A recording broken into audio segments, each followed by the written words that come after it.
Olá mais uma vez, ilustres cidadãos. O vosso querido e estimado curandeiro da estrela está de volta. O tema que eu vos trago hoje está relacionado com o respeito que nós deveríamos ter por nós próprios, no sentido em que não consigo entender maioritariamente as roupas que são utilizadas em sociedade quando saímos de casa. Na psicologia avançada que eu utilizo, eu falo para os meus pacientes que dentro da nossa casa é o nosso ninho, é o nosso porto de abrigo, é lá que os chakras têm que estar alinhados. Porém, quando saímos de casa, quando abrimos a porta da nossa casa, desempenhamos os mais diversos papéis na sociedade, mediante cada pessoa a quem nos dirigimos, desempenhamos um papel. Papel de irmão, de filho, de pai, de primo, de tio, de patrão ou de subordinado, empregado, vendedor ou cliente. E todas estas características que nos envolvem requerem, acima de tudo, o respeito. O respeito que nós temos que dar aos outros e que eles nos devem dar a nós. E disse na psicologia que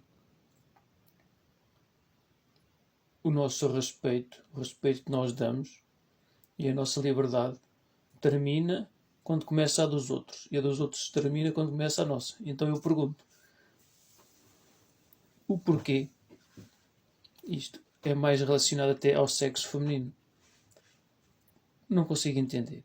Por mais voltas que eu dê ao meu cérebro e à inteligência e a todo o conhecimento que nós temos nas bibliotecas, não consigo entender o que é que leva uma mulher que se diz a respeitar-se ela própria a utilizar roupas vulgares, onde supostamente deveria preservar os seus genitais e os seus órgãos privados, os seios, o bumbum, como nós chamamos, o rabiosque, e a sua vagina, e cada vez mais se mostram, cada vez mais provocam o sexo masculino na rua. E, acima de tudo, a pergunta que eu deixo no ar é o que é que leva uma mulher a ir para a rua, neste caso para a praia, a piscina, curso de água, nadar, com umas cuecas e com o sutiã? Sinceramente, eu não consigo entender o que é que leva uma mulher a estar praticamente nua ao pé de estranhos. Não tem respeito por ela, não tem respeito pelos outros. É a minha opinião, vale o que vale, eu sei que estou certo, apesar de não ver praticamente nenhuma mulher a fazer isso.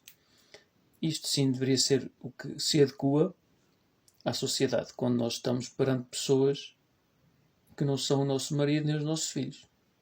Sejam eles da nossa família de sangue, sejam amigos ou estranhos. Mas infelizmente a sociedade é o que é, vivemos numa podridão cada vez maior. Não tem ponto a ponto se lhe pega a sociedade, é só a minha opinião, vale o que vale. Talvez um dia me encontrem morto numa valeta por eu colocar o dedo no nariz em todas as questões realmente importantes da nossa sociedade e que tentam abafar. Mas eu prefiro aparecer numa valeta um dia do que me juntar a uma sociedade que está degradada, cada vez mais podre e que não tem, no contexto geral, ponto a ponto se lhe pega. Nem tudo está mal, é verdade, também existem coisas boas. Mal fosse o do homem que não criasse algumas coisas boas. Claro que cria coisas boas, mas no contexto geral estamos mesmo realmente perdidos. E mais uma vez eu deixo então aqui esta pergunta, que é uma das perguntas que eu vou levar para a vida. O que será que leva uma mulher que se diz respeitar-se ela própria e que quer o respeito dos outros, andar na rua com roupas vulgares, sobressaindo os seus órgãos genitais, as partes do seu corpo que são privadas, e a ir para a praia, em vez de usar uns calções e um top, usarem umas cuecas e um sutiã? Eu não consigo realmente entender e deixo a pergunta no ar para juntar aqui aos meus arquivos, aos meus estudos, o que será que leva uma mulher a fazer isso, a não se respeitar a ela própria. Esse é um dos motivos pelos quais eu continuo sozinho. Porque realmente eu não quero esse tipo de mulher ao meu lado. Vale o que vale. O amor não está perdido ainda, mas está por um fio. Porque os interesses monetários, de dinheiro, de criar boas condições de vida em termos económicos, têm falado cada vez mais alto do que amar uma pessoa por aquilo que ela é, pelas compatibilidades de personalidade que temos uns com os outros. Enfim, este é mais um tema que eu deixo aqui nas minhas redes sociais e que fica para a lembrança das boas pessoas que existem neste mundo e pela ordem dos curandeiros, dos médicos verdadeiros de Deus, que nos deu este dom. Fica uma lembrançazinha para quando eu for para outro lugar, fora deste planeta. E assim vos deixo, mais uma vez, com esta pergunta para pensarem. Não se esqueçam de fazerem o bem, de serem felizes e que Deus vos abençoe.